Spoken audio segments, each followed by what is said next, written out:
யார் எந்த நிலைமைக்கு எந்த பொசிஷன்ல போனாலும் இந்த கிண்டலும் கேலியுமா பேசுறது இருக்கத்தானே செய்யும். நம்மளை பத்தி, நம்ம அரசியலை பத்தி, நம்ம பேச்சை பத்தி இந்த கிண்டலும் கேலியுமா பேசிட்டு தானே இருப்பாங்க. அவங்க எல்லாருக்குமே என் சைட்ல இருந்து ஒரே ஒரு ரிக்வெஸ்ட், தயவு செஞ்சு நிப்பாட்டிடாதீங்க. தயவு செஞ்சு கண்டினியூ பண்ணுங்க. நீங்க தான் என்னோட எனர்ஜி ஃபோர்ஸ். நீங்க பேசிக்கிட்டே இருங்க, பேசிக்கிட்டே இருங்க, பேசிக்கிட்டே இருங்க. நான் மக்களுக்கு தேவையான நல்லதை செஞ்சுக்கிட்டே இருக்கேன், செஞ்சுக்கிட்டே இருக்கேன், செஞ்சுக்கிட்டே இருப்பேன்.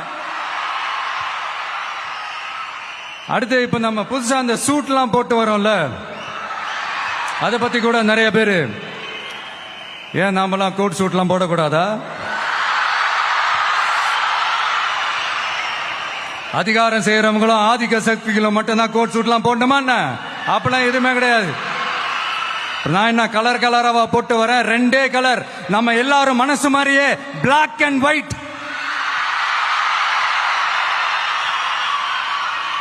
எல்லாத்திலும் பிளாக் அண்ட் ஒயிட்டா இந்த விஜய் இருப்பான் அப்படின்னு காட்டுறதுக்கு தான் அந்த கலர்.